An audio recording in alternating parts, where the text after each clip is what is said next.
Actually, guys, can you give me 1 minute? Can I take that call? Yeah, sure. Absolutely. Mike and I are ready to do this podcast with Gerald, and he walks away. Too big, too important for talking to Mike and I. I get it. It's good to be the Gerald, I guess, but All right, sorry about that. no problem.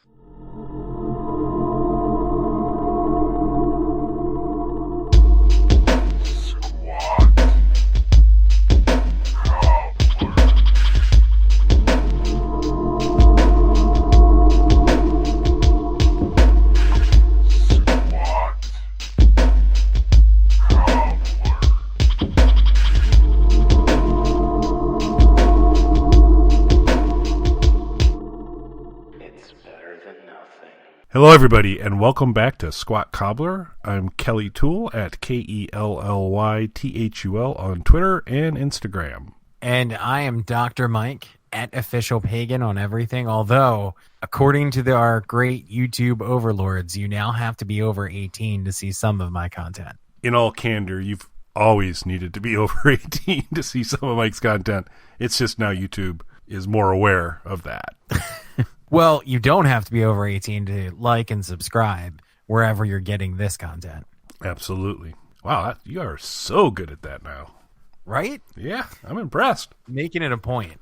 It's my post-100th episode resolution.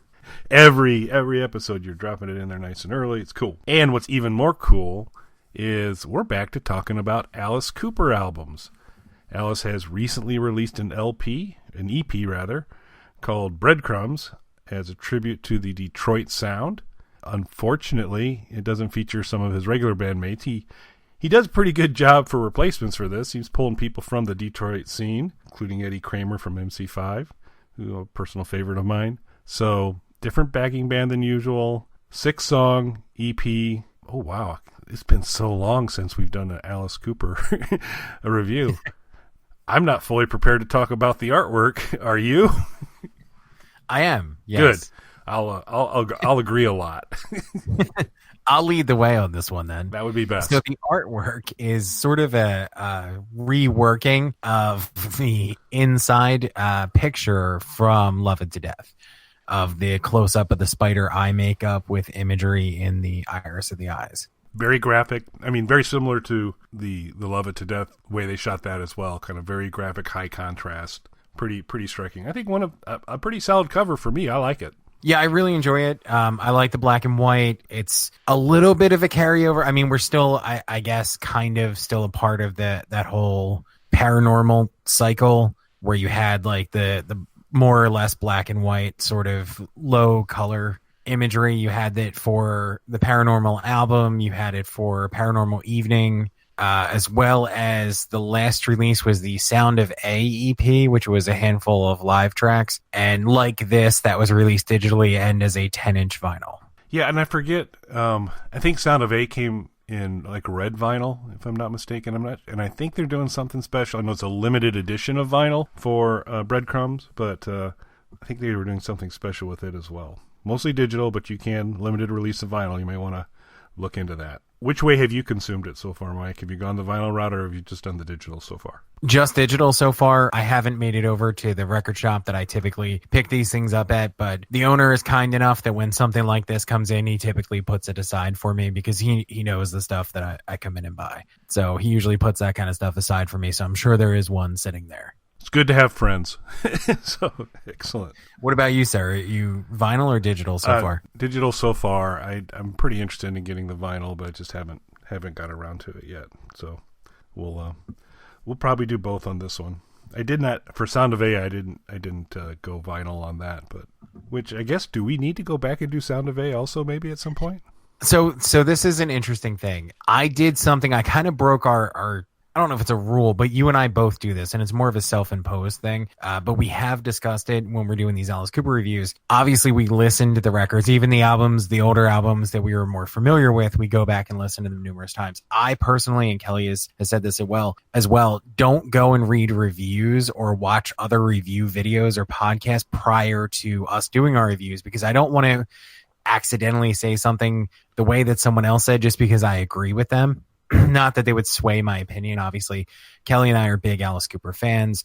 We're perfectly capable of formulating and discussing our own opinions on these, but I just don't want to use someone else's wording to get my point across. But I kind of broke that rule this time only because I was having a hard time finding, because I don't have the physical copy. It's just digital.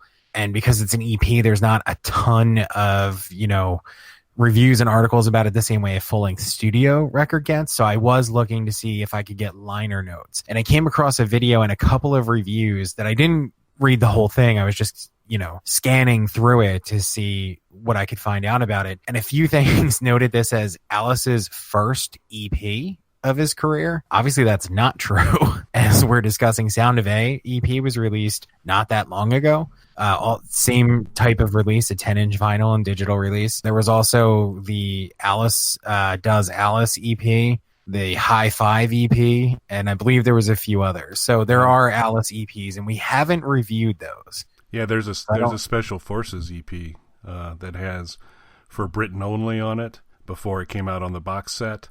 Live versions of Who Do You Think We Are, and I'm sure Generation Landslide. I mean, it's always. Yeah, it seems like it would be.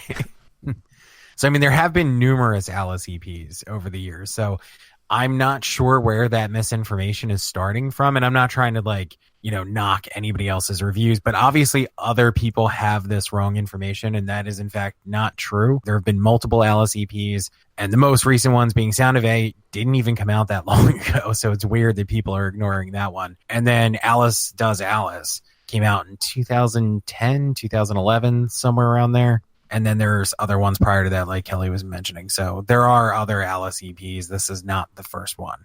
So I did want to ask, I mean, we kind of touched on this a little bit prior to the show. Should we be talking about these or ranking these at some point?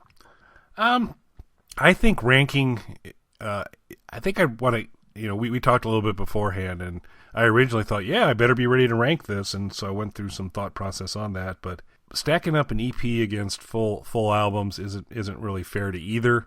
And I almost think we keep these separate and talk about we talked about the live albums separately. EPs may be another kind of category to go in. So my leaning is to talk about them. We may want to go back and look at a couple of the other ones we've talked there and see if they're worthwhile going through. But this one had some uniqueness to it, and I thought we're definitely worth talking about. Yeah, I think out of all of them, this one stands more on its own. So I'm not familiar with the Special Forces EP. Sound of A, though, was released. Sound of A itself was released as a single, and then there was an EP release that collected some live tracks as well as the song Sound of A. So that was something that was more of a tie-in, still part of the whole paranormal cycle along with Paranormal Evening. And this, maybe is a part of that in terms of how it's being when it's being released. But this stands more on its own than that does, because I feel like Sound of A is just a part of that same cycle. Alice Does Alice, if anybody's not familiar with that one, which I believe is no longer available in the US. Because I was trying to look it up just to see when it was released and all that. It's difficult to find information for it. It looks like it is still available worldwide, just not much in the US. If anybody's not familiar with that one, it is Alice and Bob Ezrin re-recorded a handful of Alice Cooper songs. Because they were being licensed for movies and games and things like that. And if anyone doesn't know, nowadays when they do that, the songs are mixed specifically for the projects, and a lot of those older songs, they don't have really high-end multi-track recordings of, which you would need to do surround sound mixes and things like that for film and video game projects. So a lot of artists were re-recording tracks specifically for license use like that. Alice was doing that as well. So they ended up releasing a handful of those as an EP. So I feel like, it's almost like a compilation in a way. The High Five EP is a compilation. It's like a 5-song best of kind of thing. And I'm not familiar with Special Forces. I know there's probably a few others, but this one does seem more of a standalone product than those do. I would agree with that. And it's an interesting listen. And why don't we just get right to it? So we both like the album artwork. Kind of, as Mike mentioned, kind of staying back in a little more of that saturated, strong contrast, and appropriately tying back to the second greatest Alice Cooper album of all time, Love It to Death, because that was really the turn out of the psychedelic sound into Detroit rock was this was the moment that the Alice Cooper group really started to become the entity that we knew and loved for their duration, and then Alice beyond that. And so what better way to start off a tribute to Detroit than Detroit City 2020, which Alice has done this before. Generation Landslide 1981 was on Special Forces as a faked out live track kind of thing. From the originally, this isn't a remix. This is, I guess it's a remix, but it's more than a remix because some of the chorus has changed. Some of the song structure has changed a little bit, but it came off originally. Detroit City was on Eyes of Alice Cooper. Mike, if you were just to venture a guess, how many years ago Eyes of Alice Cooper was released, what would be your guess? You know, it's funny. I went to re-listen to Eyes of Alice Cooper. This is where I'm going to backpedal slightly on what I said.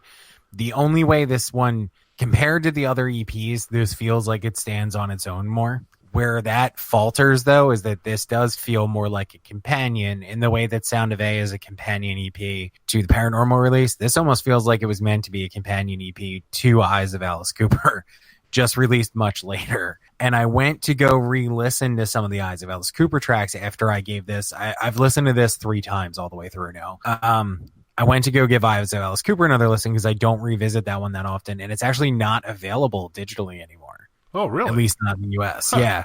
So more than likely it's a licensing thing, just like with Alice does Alice. Like certain albums you'll see pop on and off of streaming platforms and different digital platforms just because of licensing until, you know, the new licensing agreements are in place for it. So I actually don't know off the top of my head, but I'm guessing it's longer than I feel like it was. Yeah. 16 years ago. Wow, that is no way that I would have guessed that. No, I would have said like on the long end, like a decade ago. Yeah, I would have said I wouldn't have thought it would have broken 10. You know, either as just, but yeah, 16 years ago. I remember it coming out. It doesn't feel like that was 16 years ago. Detroit City was a great track on that album. I totally am with you that because Eyes of Alice Cooper was largely a tribute to kind of the garage band sound, and this is kind of carrying that forward, the Detroit garage band sound. So they absolutely could be companions, just 16 years apart. But Detroit City 2020 and Alice Cooper composition, it is a remix. It's a cleaner vocal and cleaner guitars. Then it's still got a little of the garage stuff going, still got some of the Detroit, but it, to me, this recording is a little bit cleaner, not sanitized, but a little bit cleaner. The guitar work towards the end of the song where we get kind of some mini solos is really cool. It's a nice addition. And, of course, as I mentioned, there's new tidbits like a new chorus and those pieces there. So I like this. I actually think I tend to favor the original Detroit City over this one, but I think they're both very good songs. So I like the song. When I listened to it the first time, it didn't immediately click, but it was one of those things where I was just like, I've heard this before. And I kind of like was, you know, preemptively thinking of kind of what comes next in the lyrical delivery. And then the chorus was different. I was like, is this like, I feel like he's done this song, but I don't recognize the chorus. And it wasn't until the second verse that it really clicked. And I was just like, oh, this is a reworking of another song. And like Kelly was saying, it's not really a remix per se, but an updating, I guess, would be the way to word it. I do like it. I don't necessarily think it brings... that it elevates it in any way versus the Eyes of Alice Cooper version, though. Yep, I would be in agreement with that. I would say too, you know, and I'm pretty sure I brought this up in our Eyes of Alice Cooper review. For anyone who doesn't know, when he's listing off the other Detroit or famously Detroit or Michigan-based groups in there, he does mention Insane Clown Posse. Alice Cooper did appear on an Insane Clown Posse album, which is something that I feel like deserves to be brought up again. Other than that, though, I don't think it really brings anything new in the sense of elevating it beyond the original version of the song. It does really firmly let you know right in the beginning where you're going to be for the rest of this EP, though. That's kind of in that same garage rock space in a slightly different way, but still more garage Alice Cooper like we got on Eyes of Alice Cooper. Yeah, I think the original, there was just maybe a titch more power to it, but again, both very good versions, and it absolutely sets the tone. And then we go into the second song, which is called Go Man Go, and this is also an Alice composition, original composition, new music, but this will be the last of that. Everything else are covers from here on out. It's got, to me, in listening to it, a kind of Ramones feel, punk, kind of a punk run to it a little bit as well, and a good driving song. It is, for me, kind of tied of everything on this EP. It's my favorite song on this EP, along with another one I'll talk about later. So I like this song. You definitely hit on it. It's definitely punk in the Ramones version of what punk rock is. A lot of times, like for me personally, when I think punk, I'm thinking, Sex Pistols and bands like that, the Misfits, and then not that I don't like the Ramones, but I almost think of Ramones style punk as being a separate thing from sort of the more edgy stuff that you were getting out of England with the early punk, and then the post-punk, the sort of proto-goth stuff that was coming out of England, and then the harder edge stuff that we started getting on the East Coast here with the Misfits and things like that. Whereas the Ramones, while they are an East Coast band, are definitely, they came out, the Misfits maybe came slightly later than the Ramones, but the Misfits kind of kicked off this whole other wave of punk that feels like it exists in this separate alternate universe than the Ramones and the bands that they inspired and kicked off that version of punk. So this definitely lives in that Ramones world of punk rock. Yeah, I would agree with that. And it's, as you head towards the Midwest and back to Michigan, you get into MC5 and Iggy and that kind of stuff, where it's yet another flavor. There's definitely threads that tie them together, but there is a uniqueness to each of those types. But a good song, and the last of the original stuff we're going to get.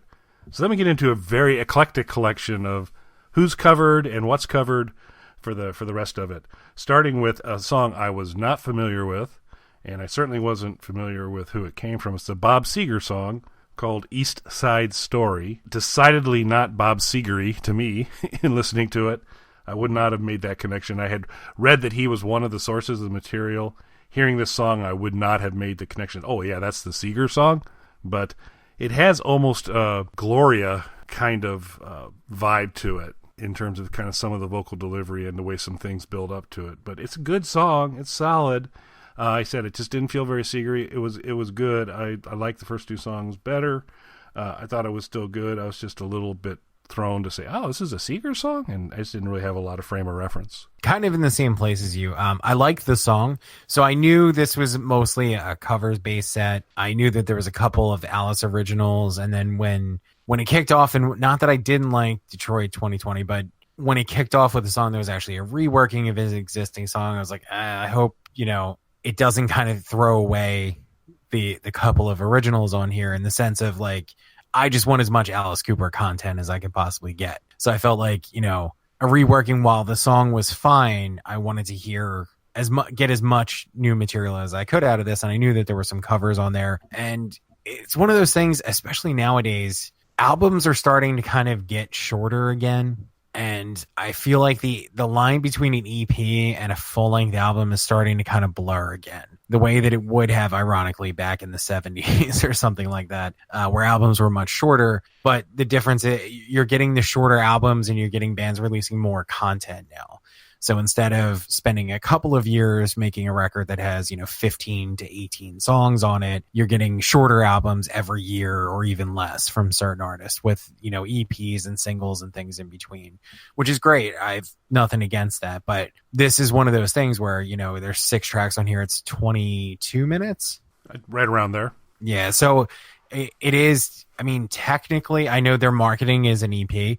Technically, from the RIAA standards, they could market this as an album if they wanted to. And I'm sure had they thrown another song or two on there, they could have easily just marketed this as a shorter album, like a stopgap between this and his next proper studio album, which I almost feel like they should have. And that's really, for me, the one kind of downside of this record. We only get really the one new Alice song. We get some covers and we get the reworking of Detroit.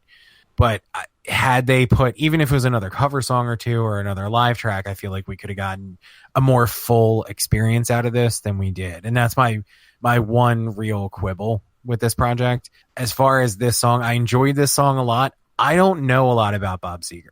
So I'm only familiar with a handful of songs. So I can't really say that I know what Seger sounds like truly.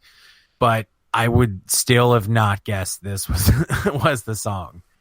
prior to listening to this, after I listened to it, I was like, I know this one's probably a cover. So I had to look up who it was, and I was like, yeah, that's not what I thought Seeger sounded like. But again, to be fair, I've heard like 3 Seeger songs.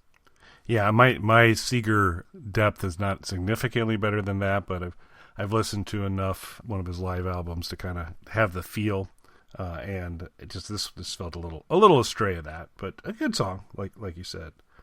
So, of course, as you would expect on any Alice Cooper album, there's the, always expected Suzi Quatro cover.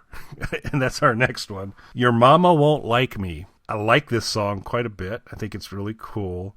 I do struggle and this is maybe it's just me, but when the opening lines are, my jeans are too short, my neckline's too low, I actually prefer to hear that from Suzi Quatro over Alice, if I have a choice in terms of a visual image from there. But it's a fun little number. It's really cool. He almost sings it similar to, if we go back to the little strange space rock opera that Alice was involved with way back in the day that John Entwistle was a participant on, the song I'm Flash.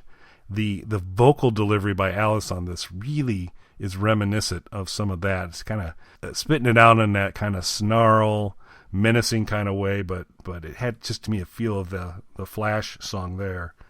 I said a little lyrical disconnect for me here and there from an imagery standpoint, but a fun song, a good solid song, and I did enjoy it. So I've heard gender swap covers before, and I feel like there's a couple different ways you can go about it. I've heard when they reverse the pronouns with those or make adjustments to the lyrics that are more fitting, I guess, for the gender identity of the person who's performing the song. I think in this case, though, it was smart not to do that because I think it fits with, the shock image of early Alice Cooper. And he's also done other sort of plays on gender with things in songs before.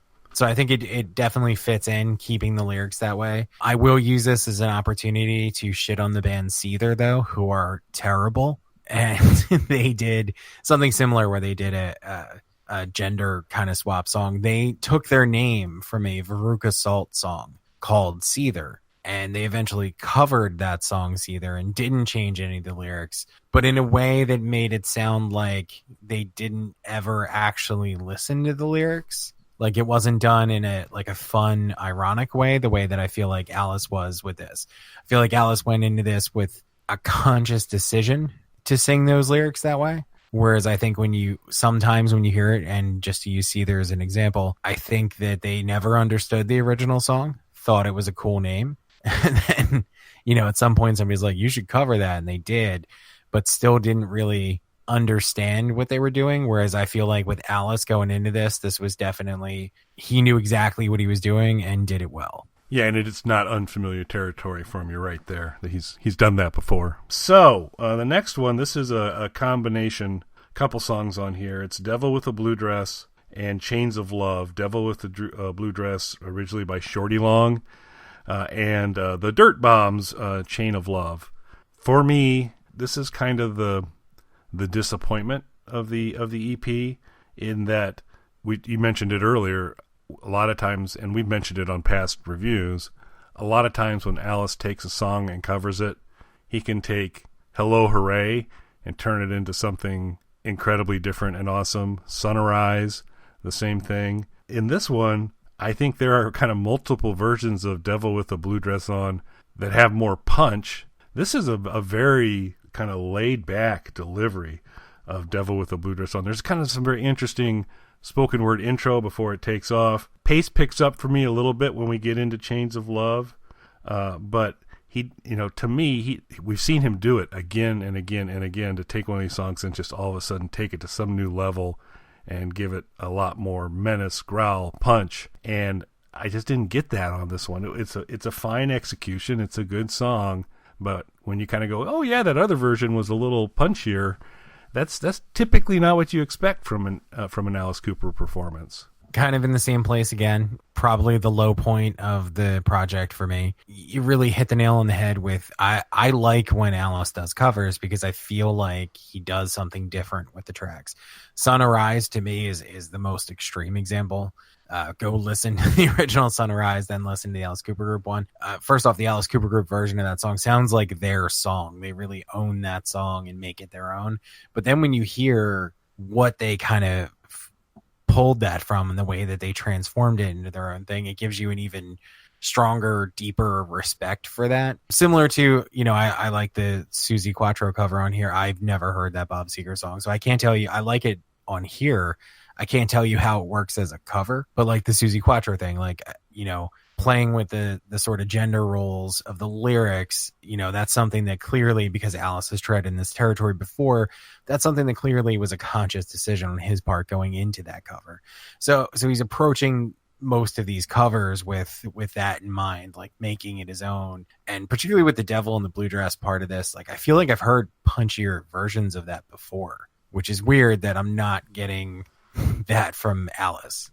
Yeah, it totally threw me and I said it's not bad, but it's just like you kind of he takes stuff to 11, and this wasn't 11. It was just kind of just a more calm execution of this, very competent, good, but not the special that we get with things. And I do think Sunrise is probably the best Elvish. Although Hello Hooray, I think he also made that his own. And oh, absolutely. I think Sunrise is the most different, so that's why I was focusing on that one. And so the EP wraps up with Sister Anne by MC5s. It's, as one would expect, it's a rockin' little number. To me, my notes says pure Detroit. I mean, this is 1,000% Detroit sound. Rockabilly's not the right word, but there is an element of edgy, almost rockabilly, but more rock than rockabilly in there that goes through. You get Alice doing some harmonica work at the end of it, which is always cool as well.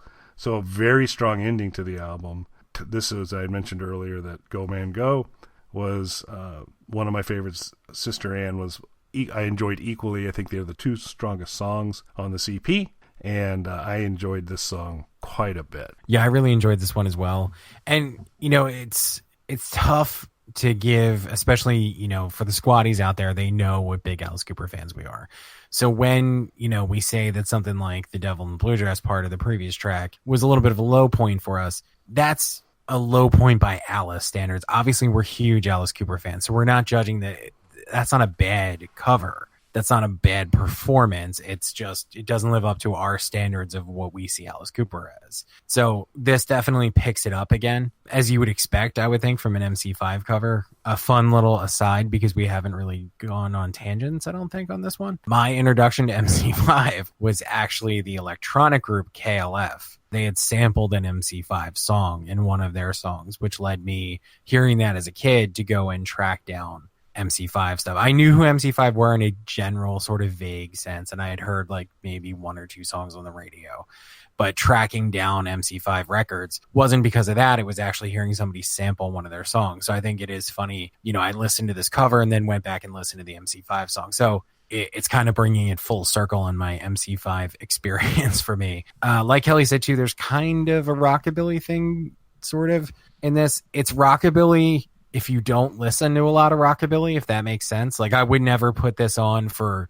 one of my friends who's really steeped in rockabilly music and call it rockabilly to them. Like, that would probably be like calling Garth Brooks country to somebody who's like an old school serious country music connoisseur. That's not to say that I'm not shitting on Garth Brooks in any way, but not that I'm familiar with his music either. But I know that people who take country very, very seriously don't consider that on the same level as somebody like Johnny Cash. Artistically, they would see him as more of like a pop star. So I'm sure this isn't rockabilly to hardcore rockabilly fans, so take that with a grain of salt as we say that. But this is a sort of rockabilly version of the song. But more importantly, this is probably the most Detroit garage rock song on a Detroit garage rock EP. I would agree 100% with that, and it was a great way to finish it off. So, always great to get new Alice music. This was fun. It is, as Mike mentioned, this is a bit of a warm-up act to what's coming. We have a new Alice album coming. I think that's in 2020. Looking forward to that. And there's, I think probably we've got some, I don't know if there's another Hollywood Vampires thing coming or not, but we definitely got another straight-up Alice album coming in the not-too-distant future, so that'll be great. I've seen some things. I don't know if it's actually confirmed, but I've seen some things where people are saying that there might be a Hollywood Vampires live album coming. That might have been what I've heard of. It's great to get back and talk about this stuff. And to Mike's caveat a little bit earlier, when we say, this is the weakest track, everything's relative here. We love the stuff. It's Alice. It's great. So it's just relatively speaking, and for our high expectations of Alice stuff, because we love it so much, and so much of it is just so amazing. Every once in a while it's like, there's a lot of other stuff at a higher level is really our point, because when I was toying with the idea of ranking this and looking through, if I were to kind of stack it up against the albums, it wasn't, and it was pretty far down the list, but it was still amongst albums that I enjoy and listen to all the time and think are really good. But everything's relative. There's so many good things out there. There's other ones on top of them. But this was fun.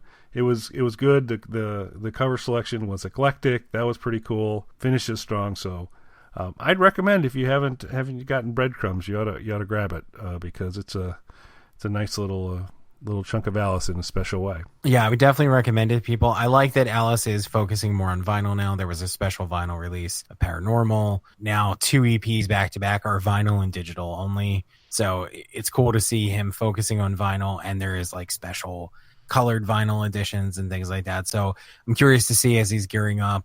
They're saying 2020 for the next studio record. So as he's gearing up for that, I'm curious to see what we could possibly get for potential like cool packaging, special editions and things for that. Awesome. Well, we will be back again next week talking about something. And I'd just like to say thanks for listening, everybody. Thanks, everybody. All